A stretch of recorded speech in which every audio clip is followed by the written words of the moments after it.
Welcome to Mojo TV. బులెటిన్ల ముందుగా headlines. BJP జాతీయ అధ్యక్షుడిగా నితిన్ నబీన్ ప్రమాణ స్వీకారం.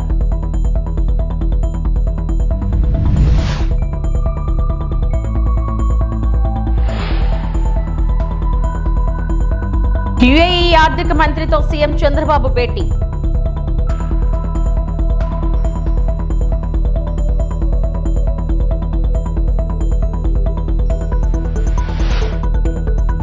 టాటాకు చప్పుళ్లకు భయపడేదే లేదు. సీఎం రేవంత్ రెడ్డిపై హరీష్ రావు ఫైర్.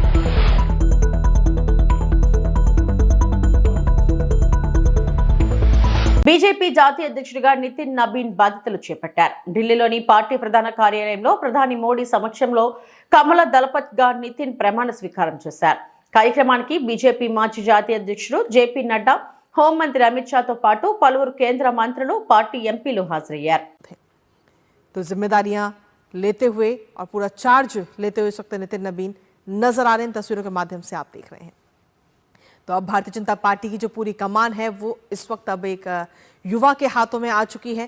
नितिन नबीन भारतीय जनता पार्टी के 12वें राष्ट्रीय अध्यक्ष के तौर पर अपनी जिम्मेदारियां वो संभाल चुके हैं। हालांकि उनके सामने चुनौतियां भी कई सारी हैं, क्योंकि 2026 में कई राज्यों में विधानसभा के चुनाव हैं। ऐसे में देखना होगा कि किस तरीके से वो इन चुनौतियों का सामना करते हैं। हालांकि फिलहाल क्योंकि प्रधानमंत्री नरेंद्र मोदी लगातार कहते हैं कि अब जो आगे समय है वो युवाओं का समय है, लगातार प्रधानमंत्री नेक्स्ट जनरेशन की बात करते हैं और उसी का जीता जागता उदाहरण भारतीय जनता पार्टी के अंदर भी नजर आ रहा है। क्योंकि नितिन नबीन को एक तरफ भारतीय जनता पार्टी 45 साल की हुई है, तो वहीं दूसरी तरफ भारतीय जनता पार्टी की कमान भी 45 साल के एक युवा को आज सौंपी गई है। तो अब अपनी पूरी जिम्मेदारियों को संभालते हुए नजर आएंगे नितिन नबीन भारतीय जनता पार्टी के राष्ट्रीय अध्यक्ष के तौर पे।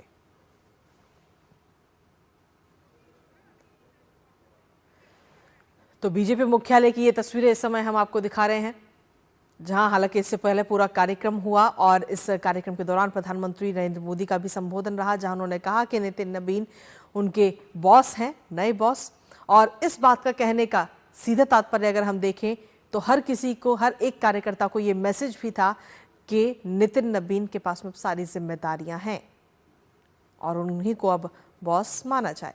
इसके साथ ही उन्होंने जब नितिन नबीन के नाम पर संबोधन किया तो कई बार माननीय शब्द का भी उन्होंने अपने संबोधन में इस्तेमाल किया और ये भी एक मैसेज सभी कार्यकर्ताओं के बीच में। नितिन नबीन को ये नई जिम्मेदारियां मिलने से एक संकेत और एक संदेश भारतीय जनता पार्टी के जो बाकी कार्यकर्ता हैं, जमीनी स्तर पर जो काम करते हैं, उनके अंदर भी एक मैसेज गया कि भारतीय जनता पार्टी में किसी को भी कभी भी कोई भी जिम्मेदारियां दी जा सकती हैं। यहाँ ऐसा नहीं है कि राजा का बेटा ही राजा बनेगा। तो फिलहाल ये तस्वीरें इस वक्त आपको दिखा रहे हैं।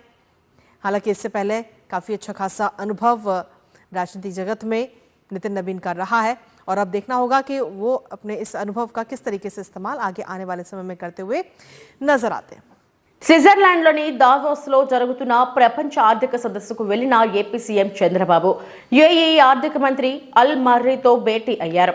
మాల్దీ మోడల్ లాజిస్టిక్ పార్క్ ఏర్పాటు, ఏపీ యుఏఈ మధ్య ఆర్థిక భాగస్వామ్య బలోపేతంపై ఇరువురు నేతలు చర్చించారు. ఈ సందర్భంగా ఏపీ ఫుడ్ ప్రాసెసింగ్ లో యుఏఈతో కలిసి పనిచేసేందుకు అంగీకారం కుదిరింది. యుఏఈకి చెందిన 40 సంస్థలు ఏపీలో ఏర్పాటుకు తోడ్పాటు అందిస్తామని అల్ మర్రీ పేర్కొన్నారు. ఆహార భద్రత, లాజిస్టిక్స్, పోర్ట్ ఆధారిత పరిశ్రమల్లో పెట్టుబడుల అవకాశాలపై చర్చ జరిగింది. పునరుత్పాదక శక్తి, పట్టణాభివృద్ధి, మౌలిక వసతుల రంగాల్లో పెట్టుబడుల అవకాశాలపై ఇరువురు చర్చించారు.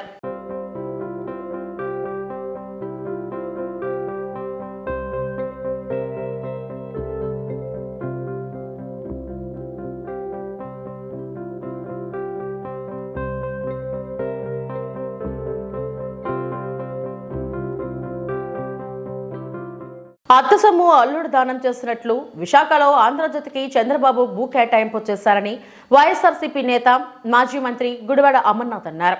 బాబు పాలనలో ఏపీలో ఏ వర్గం కూడా సంతోషంగా లేదని, వైఎస్ఆర్సీపీ హయాంలో జరిగిన అభివృద్ధిని ఇప్పుడు దావోస్లో కూటమి పెద్దలు చెప్పుకుంటున్నారేమోనని ఎద్దేవా చేశారు. ఆయన మంగళవారం మీడియాతో అమర్నాథ్ మాట్లాడారు. ఈ రోజు ఈ ప్రాంతానికి ఈ వేదికకి వచ్చినప్పుడు మేము చంద్రబాబు నాయుడు గారి తాలూకా బ్రాండ్ ఇమేజ్ తో ఈ వేదిక మీదకి వచ్చాం. ఆయన తాలూకా బ్రాండ్ ఇమేజ్తో ఈ సమావేశాల్లో పాల్గొంటున్నాం అని చెప్పి వారు చెప్పినట్టుగా చూసాం. చిన్న స్పెల్లింగ్ మిస్టేక్. చంద్రబాబు నాయుడు వస్తే కష్టాలు వస్తాయనేటువంటి చెప్పడం మానేసి కష్టం వస్తే చంద్రబాబు నాయుడు వస్తాడని చెప్పి కొడుకు చెప్తాడు. ఇందాక నేను చెప్పినటువంటి కార్యక్రమాలు ఏ రకంగా అన్ని వర్గాలు ఈరోజు కష్టాల్లో ఉన్నాయి, అన్ని ప్రాంతాల కష్టాల్లో ఉన్నాయి. యువత, నిరుద్యోగ యువత 20 లక్షల మందికి ఉద్యోగాలు అన్నారు 5 సంవత్సరాల్లో. 2 సంవత్సరాలు అయిపోయినాయి. ఎంతమందికి ఇచ్చారు ఉద్యోగాలు? ఒక వైట్ పేపర్ రిలీజ్ చేయండి. ఈ 2 సంవత్సరాల్లో మీరు అధికారంలోకి వచ్చి ఈ 2 సంవత్సరాల్లో ఎంతమందికి ఉద్యోగ అవకాశాలు ఈ రాష్ట్రంలో వచ్చాయి అనేటువంటిది ఒక వైట్ పేపర్ రిలీజ్ చేయమని చెప్పి కోరుతా ఉన్నా, డిమాండ్ చేస్తా ఉన్నా వైఎస్ఆర్ కాంగ్రెస్ పార్టీ తరఫున, ప్రజల తరఫున.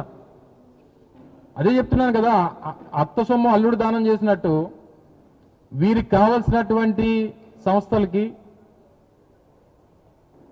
వీరు లోపాయికారిగా చేసుకున్నటువంటి ఒప్పందాలు చేసుకున్నటువంటి సంస్థలకి కారు చౌకగా లేదా ఉచితంగా మొన్న మా సోదరుడు ఉదయ్ అని అడిగినట్టున్నాడు ఆ ప్రశ్న.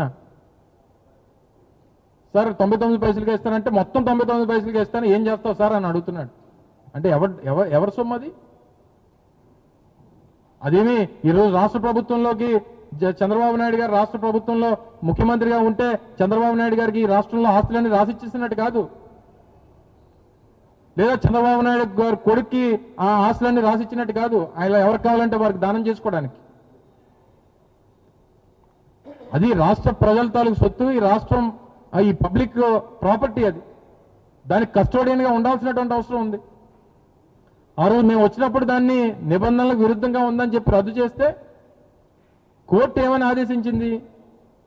నిబంధనలు ఏ రకంగా ఉంటే ఆ రకంగా దాన్ని అలొకేషన్ చేయండి అని చెప్పించింది. దాన్ని పాటించకుండా మన సొంత సంస్థ కాబట్టి మనం ఇచ్చేస్తామనంటే ఇచ్చేస్తే వాళ్ళు ఇచ్చేస్తారు, మేము వచ్చినప్పుడు మేము ఏం చేయాలి మేము చేస్తాం. అది మేము గతంలో మేము చెప్పాం కదా. తెలంగాణ సీఎం రేవంత్ రెడ్డి తాటాకు చప్పుళ్లకు భయపడబోమని మాజీ మంత్రి బీఆర్ఎస్ ఎమ్మెల్యే హరీష్ రావు అన్నారు. డైవర్షన్ పాలిటిక్స్ లో భాగంగానే ఫోన్ ట్యాపింగ్ కేసులో తనకు సిట్ నోటీసులు ఇచ్చారని, సీఎం ఆడుతున్న సిల్లీ డ్రామా ఇది అని వ్యాఖ్యానించారు. సిట్ విచారణకు హాజరయ్యే ముందు కోకాపేటలో మాజీ మంత్రి కేటీఆర్ పార్టీ నేతలతో కలిసి మీడియాతో ఆయన మాట్లాడారు. ఈ దండుపాలెం ముఠా రేవంత్ రెడ్డి కేబినెట్ ఏ రకంగా వాటాలు పంచుకోవడంలో తన్నుకుంటున్నారో అన్ని విషయాలు బయటపెట్టాం. అంటే రాబోయేటువంటి మున్సిపల్ ఎన్నికల ముందు వీళ్ళ అవినీతి బయటపడుతుందని, వీళ్ళ అవినీతి బట్టబయలైతుందని, వీళ్ళ బండారం బయటపడ్డదని ఒక డైవర్షన్ టాక్టిక్స్ కు ఇవాళ రేవంత్ రెడ్డి గారు మాకు నోటీస్ ఇచ్చారు. సరే, ఈ నోటీసులు మాకు కొత్త కాదు. తెలంగాణ ఉద్యమంలో ఆనాటి సమైక్యవాద ప్రభుత్వాలు ఎన్ని కేసులు పెట్టినా, ఎన్ని మా మీద రకరకాల ఇబ్బందులు పెట్టినా కేసీఆర్ గారి నాయకత్వంలో మేము పోరాడినటువంటి ఒక కార్యకర్తలం, ఉద్యమకారులం. ఆ గత సమైక్యవాదంలోనే అనేక సార్లు మమ్మల్ని అరెస్ట్ చేశారు, అనేక వందల కేసులు పెట్టినారు. ఆ రోజే మేము భయపడలేదు. ఇవాళ నువ్వు ఎందుకు నోటీస్ ఇచ్చినావు నాకు? మేము ఏమడిగినాం? నీ 6 గ్యారెంటీల సంగతి ఏంది అని అడిగినాం. నువ్వు బాండ్ పేపర్ మీద రాసిచ్చిన మహిళలకు మహాలక్ష్మి 2500 ఎప్పుడు ఇస్తావు అని అడుగుతా ఉన్నాం. నువ్వు అవ్వా తాతలకు 4000 పెన్షన్ ఎప్పుడు ఇస్తావు అని అడుగుతా ఉన్నాం. నీ యొక్క అక్రమాలు, నీ బొగ్గు కుంభకోణము, నీ పవర్ కుంభకోణము, నీ హిల్ టీపీ ఇండస్ట్రీస్ కుంభకోణము, నీ భూ కుంభకోణాలు అసెంబ్లీ వేదికగా, ప్రజా వేదికగా ఎప్పటికప్పుడు నిన్ను ప్రశ్నిస్తా ఉన్నాం. సో నీ కుంభకోణాలు బయటపడుతున్నాయి. నీ వాటాల పంచాయతీలు స్వయంగా మంత్రులే ఒకరి మీద ఒకరు బయట పెట్టుకుంటుంటే నీ పరువు పోతుందని, నీ వాటాల విషయం ప్రజలకు అర్థమవుతుందని డైవర్షన్ కోసం ఈ నోటీసులు ఇస్తున్నావు. మాకు తెలియదా? కృష్ణా నీళ్లను ఆంధ్రాకి అప్పచెప్తున్నావు. అదేవిధంగా గోదావరి నీళ్లను ఇవాళ చంద్రబాబు నాయుడు గారి ప్రభుత్వం, ఆంధ్రప్రదేశ్ ప్రభుత్వం గోదావరి నీళ్లను మళ్లించి మరి బనకచెర్లకు, నల్లమల్ల సాగర్ తీసుకుపోతుంటే నీ చేతగాని తనాన్ని ఎప్పటికప్పుడు నిలదీసింది బీఆర్ఎస్ పార్టీ, ప్రశ్నించింది బీఆర్ఎస్ పార్టీ. నీ యొక్క బండారాన్ని బయటపెట్టింది బీఆర్ఎస్ పార్టీ. సో నువ్వు అచేతనం అయిపోయినావు. నీదంతా బయటపడిపోతా ఉంది కనుక ఈ డైవర్షన్ టాక్టిక్స్ చేస్తున్నావు. మాకు తెలియదా? నువ్వు ఎన్నికలకు ఈ డ్రామాలు ఆడుతుంటావు. పంచాయతీ ఎన్నికల ముందు అప్పుడేమో మా కేటీఆర్ గారికి నోటీస్ ఇస్తావు. ఫోన్ ట్యాపింగ్ కేసులో సిట్ విచారణపై కేటీఆర్ స్పందించారు. ఇది సిట్ విచారణ కాదని పిచ్చి విచారణ అని వ్యాఖ్యానించారు. సిట్ విచారణకు మాజీ మంత్రి హరీష్ రావు హాజరైన నేపథ్యంలో తెలంగాణ భవన్లో మీడియాతో ఆయన మాట్లాడారు. న్యాయం కోసం హైకోర్టు నుంచి సుప్రీంకోర్టు వరకైనా వెళ్తామన్నారు. కాంగ్రెస్ పార్టీ మోసపూరిత హామీలు ఇచ్చి అధికారంలోకి వచ్చిందన్నారు. హామీలు నెరవేర్చలేక నిలదీసిన వారిపై కేసును నమోదు చేస్తుందని విమర్శించారు. సింగరేణి టెండర్ల కుంభకోణంలో అసలు సూత్రధారి సీఎం బావమర్ది సృజన్ రెడ్డి అని కేటీఆర్ ఆరోపించారు. ఈ వ్యవహారంలో సిట్టింగ్ జడ్జితో విచారణ జరిపించాలని డిమాండ్ చేశారు. సిట్టు విచారణ కాదు, ఇది చిట్టి విచారణ. చిట్టినాయుడు గారు నడిపిస్తున్న ఒక పనికిమాలిన విచారణ తప్ప, ఓ లొట్టపీసు కేసులో ఇంకో పనికిమాలిన చిట్టి విచారణ తప్ప సిట్టు లేదు, తిట్టు లేదు. ఆడ ఏమి లేదు. 2 ఏళ్ల నుంచి బోగస్ కథనాలు, ముఖ్యమంత్రి కార్యాలయంలో వడ్డించి వార్చే పనికిమాలిన స్టోరీలు, ఒక్కటి కూడా రాష్ట్ర ప్రజలకు పనికొచ్చే కథనం లేదు. పనికిమాలిన స్టోరీలతో 2 ఏళ్ళు టైంపాస్ చేస్తూ ఉన్నాడు. నేను అడుగుతా ఉన్నా ఆయనని, రేవంత్ రెడ్డిని, 1 కాదు 2 కాదు, ఇంకో 1000 వేసుకో. నీ సిట్టులు చిట్టీలు ఇంకో 1000 వేసుకో, ఏం ఫరక్ పడదు. మేము మాత్రం నీ కొద్దిగా ఉంటే కొన్ని రోజులు శునకానందం ఉంటుంది, కానీ మేము మాత్రం నేను వదిలిపెట్టం. బీఆర్ఎస్ ఇవాళ తెలంగాణ ప్రజల గొంతుక, ప్రధాన ప్రతిపక్ష పార్టీ. మీరు ఎన్నికల్లో ఆనాడు మమ్మల్ని ఓడించడానికి అడ్డమైన మాటలు చెప్పి, అడ్డగోలు హామీలు ఇచ్చి, అందమైన అబద్ధాలను 6 గ్యారంటీ కార్డుల రూపంలో ప్రచురించి ఆ రోజు ప్రజలను ఏదైతే బురిడి కొట్టించినారో, మేము ప్రజల తరపున గట్టిగా మాట్లాడుతున్నాం అన్నది నీ బాధ. ఇవాళ ఎట్లా ఉన్నదంటే నీ వ్యవహారం, రేవంత్ రెడ్డి గారు, అదృష్టం అందలం ఎక్కిస్తే బుద్ధి మాత్రం ఇంకా బురదలనే ఉన్నది రేవంత్ రెడ్డి. బడుగు బలహీన వర్గాలపై వైసీపీ నాయకులు హత్య రాజకీయాలను తీవ్రంగా ఖండించిన ఆంధ్రప్రదేశ్ రాష్ట్ర Veerashaiva Lingayat welfare and development corporation chairperson Swapna. ఆమె మీడియాతో మాట్లాడుతూ, సంక్రాంతి పండుగను రాష్ట్ర వ్యాప్తంగా ప్రజలందరూ ఆనందోత్సాహాల మధ్య జరుపుకుంటుంటే వైసీపీ నేతలు మాత్రం ప్రశాంత వాతావరణాన్ని చెడగొట్టి ప్రజలను భయభ్రాంతులను గురి చేసేందుకు హత్య రాజకీయాలకు పాల్పడ్డారన్నారు. తుని నియోజకవర్గం కోటనందూరు మండలం అల్లిపూడి గ్రామానికి చెందిన టీడీపీ నాయకుడు బీసీ నేత లాలం బంగారయ్యను వైసీపీ నేతలు అతి కిరాతకంగా హతమార్చారు. వైసీపీ నేతలు అధికారం కోల్పోయామని జీర్ణించుకోలేక అలజడులు సృష్టించే కుట్ర చేస్తున్నారు. రప్ప రప్ప అంటూ పిలుపునిచ్చి దాడులకు ప్రోత్సహించారు. వైసీపీ హయాంలో సొంత జిల్లా అయినటువంటి ప్రొద్దుటూరులో చేనేత వర్గానికి చెందిన నందన్ సుబ్బయ్యను రోడ్డు మీద అతి కిరాతకంగా హత్య చేశారు. అమర్నాథ్ గౌడ్ని పెట్రోల్ పోసి నిప్పండించారు. పల్నాడులో జల్గయ్య యాదవ్, తోట చంద్రయ్య లాంటి వందలాది మంది బీసీలను హత్య చేశారని ఆమె ఆవేదన వ్యక్తం చేశారు. ఆంధ్ర రాష్ట్రాన్ని అభివృద్ధి సంక్షేమం వైపు ముందుకు తీసుకెళ్తున్నారు. ఎంతో ఆహ్లాదకరమైన వాతావరణం, సంక్రాంతి పండుగ అంటేనే ఎంతో కోలాహలంగా ఆనందకరంగా జరుపుకునే పండుగ. ఆ పండుగ నందు ప్రజలను భయభ్రాంతులను గురి చేసే విధంగా వైసీపీ నేతలు హత్యా రాజకీయాలకు పాల్పడ్డారు. ఎందుకు ఇలా అంటున్నానంటే, పండగ రోజు తుని నియోజకవర్గానికి చెందిన టీడీపీ నాయకులు బీసీ నేత అయినటువంటి లాలం బంగారయ్యను అతి కిరాతకంగా హతమార్చారు. అంటే ఈ జగన్మోహన్ రెడ్డికి 11 సీట్లకే పరిమితం అయ్యాడు కాబట్టి మతి భ్రమించి ప్రజలను భయాందోళనకు గురి చేసే విధంగా ఇలాంటి అల్లరి మూకులతో కలిపి ఇలాంటి భయాందోళనకు గురి చేస్తున్నారు. అంటే వైసీపీ జగన్మోహన్ రెడ్డి ఎక్స్ సీఎంగా ఉండి అధికార వాంఛతో అధికారం కోల్పోయినందుకు ప్రజలని కూడా రపరప అంటూ ఇలాంటి నినాదాలను చెయ్యాలి అని డైరెక్ట్గా చెప్తున్నాడు. ఇది ఎంతవరకు సమంజసం? రిజర్వాయర్తో రైతులకు తీవ్ర నష్టం. రైతులకు మద్దతుగా గట్టు యాదవ్. వనపర్తి జిల్లా ఏతుల మండలంలో గొల్లపల్లి చీరకపల్లి రిజర్వాయర్తో రైతులకు తీవ్ర నష్టం. రైతులకు మద్దతు పలికిన జిల్లా అధ్యక్షుడు గట్టు యాదవ్. నెత్తి మీద 1,00,000 ఎకరాలకు సాగునీళ్లు అందించే ఏదుల రిజర్వాయర్ ఉండగా ఎవరి కమిషన్ల కోసం గొల్లపల్లి చీరకపల్లి రిజర్వాయర్ నిర్మాణం చేపడుతున్నారని గట్టు యాదవ్ ఘాటుగా విమర్శించారు. రైతులకు తీవ్ర నష్టం చేస్తున్న నిర్మాణాన్ని ప్రజల తరపున ఆదుకుంటామని అన్నారు. ముఖ్యమంత్రి బామ్మర్దికి కాంట్రాక్ట్ కట్టబెట్టి కమిషన్లు దొబ్బడానికి ఎమ్మెల్యే కుట్ర పన్నుతున్నారని దీన్ని తిప్పికొడతామని అన్నారు. ఇక్కడ చాలా వాళ్ళు వస్తున్నారు, పోతున్నారు. గుల్లపల్లి చిరకపల్లి రిజర్వాయర్ అనే అంశం వచ్చే వరకు కేవలం బీఆర్ఎస్ నాయకులు మాత్రమే చేస్తున్నారని మాత్రమే ప్రతిపాదిస్తున్నారు. కానీ మా మీద నింద. ఇక్కడ ప్రతి ఒక్కరు కూర్చునే వాళ్ళు రైతులు వాళ్ళకు భూములు ఉన్నాయా లేవా తెలుసుకోకుండా మాట్లాడుతున్నారు. మా ఆవేదన గురవుతున్నారు. కాబట్టి గుల్లపల్లి రిజర్వాయర్ కట్టాలన్న మీకు అంత ఆ ఆదాయం ఉంది, అంత డబ్బు ఉంది అనే ఆలోచన వచ్చింది. చూడండి, D8 లో MJ1 కాలువను గతంలో సతీష్ రెడ్డి గారు మీరు నిన్న చరతాల ప్రగల్భాలు పలికిర్రు. MJ1 కాలువను గుత్తగారిగా తీసుకొని ఆనాడు నాకు చేతని వదిలేసిన నీవు ఆ రోజు గొల్లపల్లి చిరకపల్లి చెన్నారానికి నీళ్ళు ఇవ్వడానికి చేతగాని నీవు ఈ రోజు మాట్లాడుతున్నదే గొల్లపల్లిలో అనుభవం ఉంది, మేము రిజర్వాయర్ కడతాం, మా వనపర్తి ప్రాంతానికి నీళ్ళు ఇస్తామని మాట్లాడుతున్నావు. చూడు, ఈ అంత చేతగాని దద్దమ్మ నేను ఈ రోజు వరకు చూడలేదు. అయ్యా మేఘారెడ్డి గారు, మీరు కూడా కాంట్రాక్టర్ గా గణపురం మండలానికి రాజకీయాలను తవ్వడానికి గుత్తగారిగా ఉన్నారు కదా, ఆ రోజు వనపర్తి ప్రాంతానికి నీళ్లు రాలేదా? ఈ రోజు మన రైల్వే రిజర్వాయర్ నుంచి నీళ్లు తీసుకుపోవడానికి నీకు చేత కావట్లేదా? లేదు నీకు ఆదాయం లేకనా? నీకు ఆదాయమే కావాలనుకుంటే చాలా పనులు ఉన్నాయి, చాలా వ్యవస్థ చేయొచ్చు. కానీ మా రైతుల కోసం మేము తెలుసు, మా రైతులకు కేవలం D8 D5 మీద అది కాంట్రాక్టర్లకు మాకేం తెలుసు. ఎవరితే పోయిన అక్కడ 3 ఊర్లు పోయినాయి, కీరపల్లి, రాయపాత్ర, కుంకరపల్లి, ఏళ్ళ. అయితే ఆ నుండి మళ్ళీ 150 మంది వచ్చి కొన్నాం కీరపల్లి. ఈ నుండి కూడా వెళ్తే ఇంకా గొల్లపల్లి దూరం ఇస్తారట, ఇంకా దుడ్లు ఇస్తాము, భూములు తీసుకుంటాం, కానీ ఇక్కడ అయితే వద్దు. తిరుమల శ్రీవారిని సినీ ప్రముఖులు నవీన్ పోలిశెట్టి, మీనాక్షి చౌదరి దర్శించుకున్నారు. మంగళవారం VIP ప్రారంభ విరామ దర్శన సమయంలో వారు స్వామివారి సేవలో పాల్గొన్నారు. దర్శనం అనంతరం రంగనాయకుల మండపంలో పండితులు శ్రీవారి ఆశీర్వచనం చేసి స్వామివారి తీర్థ ప్రసాదాలను అందజేశారు. ఈ సంక్రాంతికి పెద్ద సినిమాలతో పాటు విడుదలైన అనగనగా ఒక రాజు చిత్రానికి ప్రేక్షకుల నుంచి మంచి స్పందన వస్తుందని నవీన్ తెలిపారు. ఈ సినిమాలో నవీన్, మీనాక్షి జంటగా నటించిన విషయం తెలిసిందే. అనగనగా ఒక రాజు అని మా సినిమా విడుదలయ్యి పెద్ద సినిమాలతో విడుదలయ్యి అద్భుతమైన టాక్తో యునానిమస్ సంక్రాంతి బ్లాక్ బస్టర్గా సూపర్ హిట్ అనే వర్డిక్ట్ ఇచ్చారు ఆడియన్స్.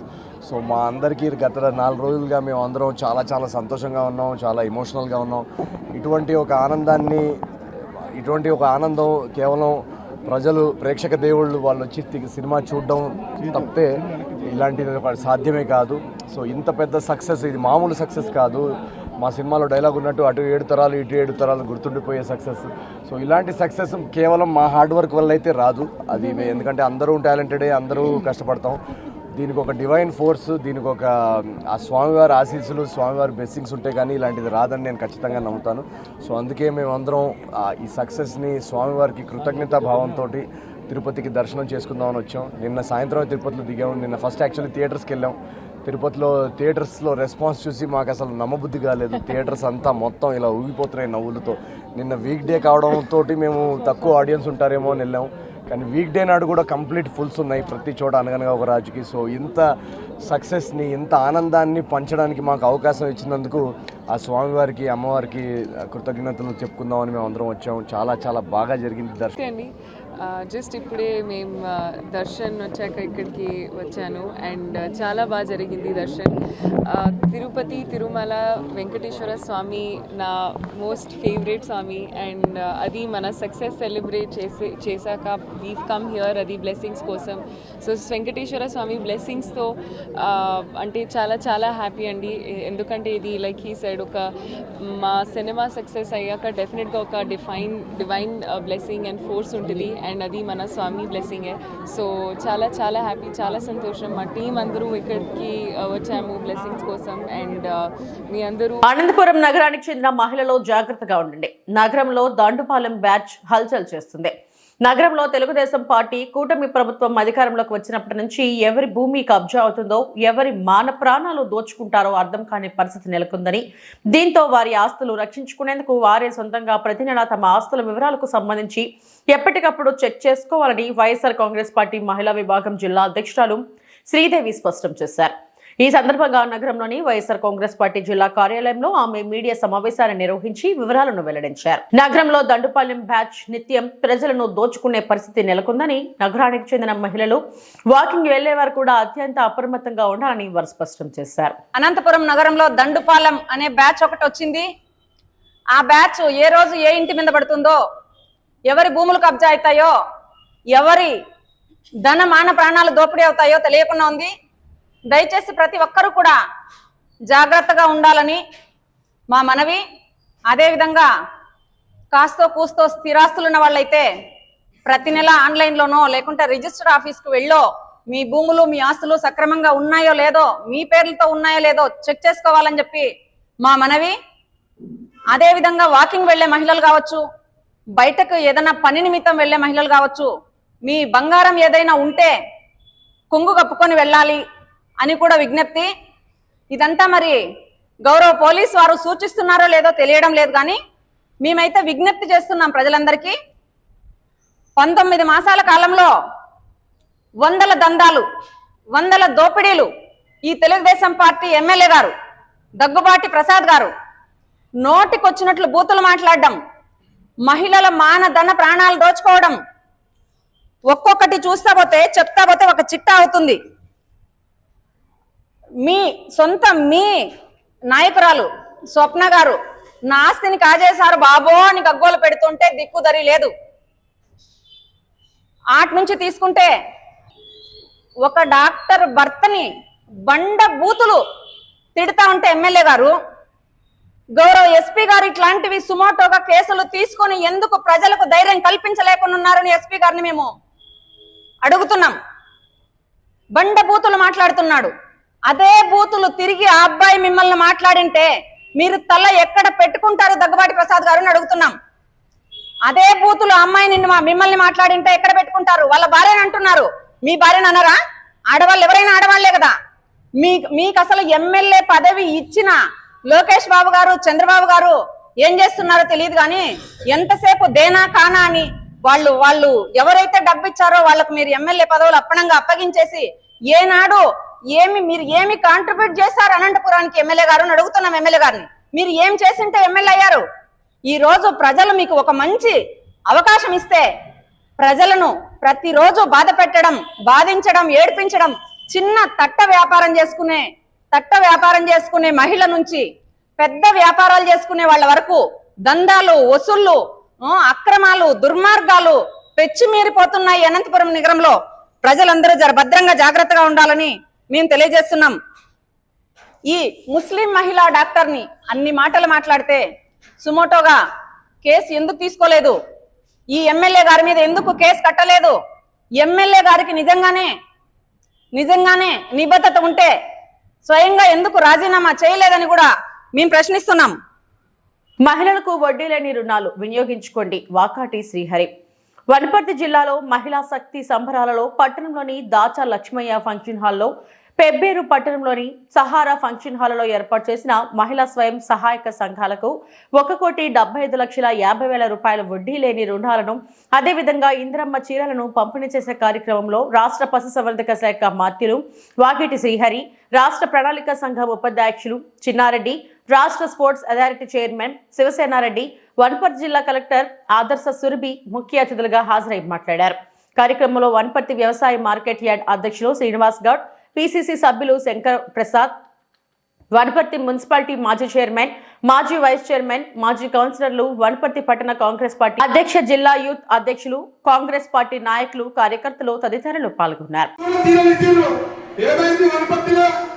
ఆ సీరలను తూకంతో బయటకు అమ్ముకున్నారు. తూకంతో కొనుక్కొచ్చిన సీరలు సేనగడ 19 రాను అడ్డం కట్టారు. నిజమా కాదక్క? సేనగడ జిమ్కలు 19 అడ్డం కట్టారు. ఈ రోజు మా యొక్క కట్టుకునే సీర, కట్టుకునే సీరకి అందం వచ్చింది, మా యొక్క అందం రాలేదు. అవునా కదక్క?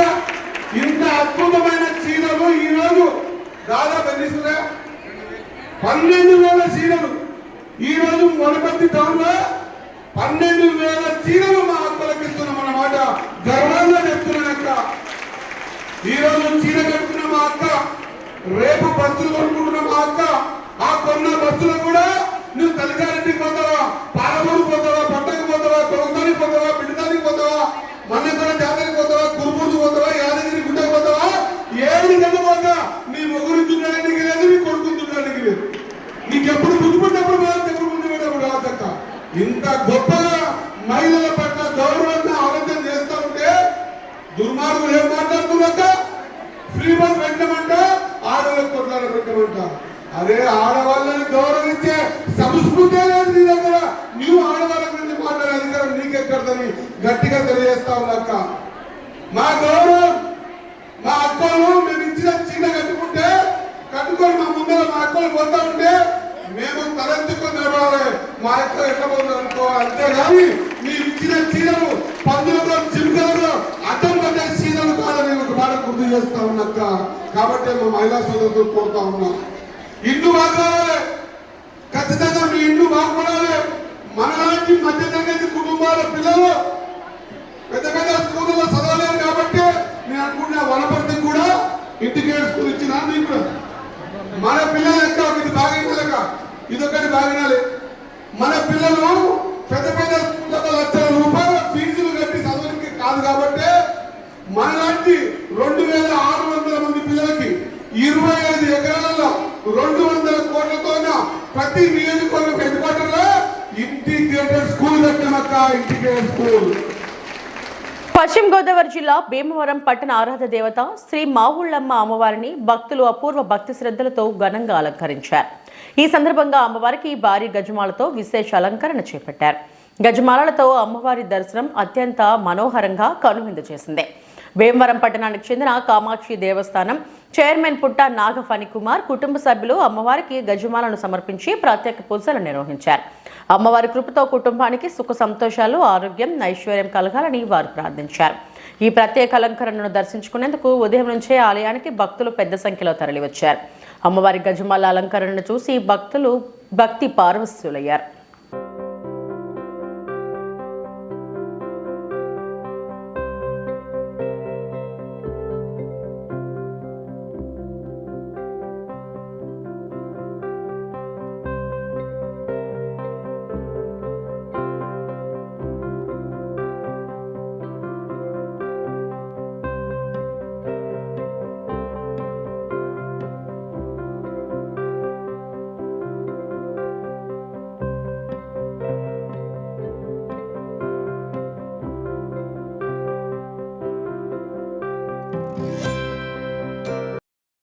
రామచంద్రపురం పరిధిలో అమలవుతున్న పేదల గృహ నిర్మాణ పథకంలో భారీ స్థాయిలో అక్రమాలు జరిగాయని ఎంపీ పిల్లి సుభాష్ చంద్రబోస్ మంగళవారం తీవ్ర ఆరోపణలు చేశారు. పేద లబ్ధిదారుల నుంచి సుమారు 1.22 కోట్ల మేర నిధులు వసూలు చేసి కాంట్రాక్టర్లకు అప్పగించినప్పటికీ ఇప్పటి వరకు ఇళ్ల నిర్మాణం జరగలేదని ఆయన విమర్శించారు. ఈ వ్యవహారంలో పేదల కష్టార్జిత డబ్బులు దుర్వినియోగం అయ్యాయని, ప్రభుత్వ పథకాలను అడ్డం పెట్టుకుని కొందరు అక్రమాలకు పాల్పడుతున్నారని ఆయన మండిపడ్డారు. విధుల కైంకర్యం చేసింది వైఎస్ఆర్ కాంగ్రెస్ పార్టీకి చెందిన వారైనా సరే రాజకీయ భేదాలు లేకుండా చట్టపరమైన చర్యలు తప్పనిసరిగా తీసుకోవాలని డిమాండ్ చేశారు. ఈ అంశంపై ముఖ్యమంత్రి వెంటనే దృష్టి సారించి ప్రభుత్వం తక్షణమే సమగ్ర విచారణ చేపట్టాలని కోరారు. అంటే ఇదంతా దాస్తున్నారు ఇవన్నీ కూడా. మరి దాయటం గల కారణం ఏమొచ్చింది? ఇది కూడా ఎవరో చెప్తూ తెలిసిందా? మంత్రి గారు ఎవరుంటే అదాలుతారు. ఎవరున్నా మాజీ మంత్రి గారు ఉంటే ఆయనకి ఏమన్నా ఇక్కడ మంత్రి గారు ప్రాతినిధ్యం వహించారు. ఆయన దృష్టి కూడా మరి నేను తీసుకెళ్ళి ఇప్పుడు చేస్తుంది ఆయనకి కూడా. ఇప్పుడు వెళ్తుంది కాబట్టి రేపు చెప్తారు కాబట్టి అలా చెప్పో తెలుస్తుందో నాకు తెలియదు. ఆయనతో నేనేం మాట్లాడలేదు. మాజీ మంత్రి గారు కూడా తెలిసే ఉండొచ్చింది. ఎందుకు ఊరుకోవాలి? తెలిసి ఇల్లు కట్టుకున్నారని చెప్పేసి ఆరోపణ చేస్తున్నారు. ఎవరైనా చేస్తారు. అదే తేల్చమంటున్నారు. ఇల్లు కట్టుకున్న ఎవరో చెప్తారు. అప్పుడు ఇల్లు కట్టుకునే సిమెంట్ ఎవరు పిల్లలు ఈ సిమెంట్ ఏమైపోయింది? ఈ సిమెంట్ ఎక్కడ అమ్మేశారు? అమ్మాలి. ఎందుకు ఏ బలైపోవాలి? ఇక్కడి నుంచి ట్రాన్స్ఫర్ అయిన ఏ బలైపోయాడు. అతను ఎవరు రక్షిస్తారు? అతను ఇంట్లో తేలాలి. దీని మీద ఎంక్వైరీ జరిపించాలి. సిబిసిఐడి ఎంక్వైరీ చేయించి ఖచ్చితంగా అరెస్టులు జరిగితే తప్ప ఇటువంటి కుంభకోణాలు ఆగవు అని చెప్పి గౌరవ ముఖ్యమంత్రి గారిని కోరుతున్నాను. దీని మీద సిబిసిఐడి ఎంక్వైరీ చేయించి దీంట్లో ఎవరెవరు ఉన్నారు, దాంట్లో పెద్దవాళ్ళు ఎవరున్నా సరే వెనకాడవలసిన అవసరం లేదు. యువత పేద ప్రజలు అంటే మా పార్టీ వాళ్లే. వాళ్ళ నాశనం అయితే మాత్రం చూస్తూ ఊరుకోం. దాన్ని ఖచ్చితంగా దాన్ని చేయవలసిందే. ముఖ్యమంత్రి దాకా వెళ్ళదు ఇది. ఎక్కడ నాయకులు ఎక్కడ అధికారులు చేసిన పనులు. అంటే మీరు చెప్పేది ఏంటంటే వీళ్ళు పేద ప్రజలే దోచుకున్న వాళ్ళు కూడా మీ వైఎస్ఆర్సీపీకి సంబంధించిన ఉంటే వెళ్తారు అని అంటారు. ఉంటే వెళ్తారు. ఎవరైనా ఉంటే వెళ్ళవలసిందే. మమ్మల్ని తినేమనా? మాకు నాయకత్వం ఇక్కడ జగన్మోహన్ రెడ్డి గారు ఇస్తుంటే నేను ఇక్కడ పేదాలను పడి తినేమనా? ఎవరున్నా వెళ్తారు? వాళ్ళు ఇల్లు కట్టాలి కదా, దాని మీద శ్రద్ధ ఉండాలి కదా కనీసం.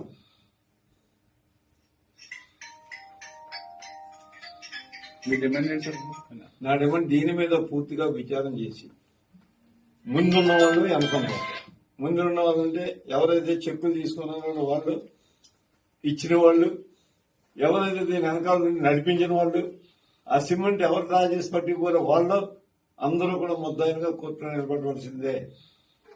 ఇవి ఇప్పటివరకు బులెటిన్ అప్డేట్స్. నమస్తే.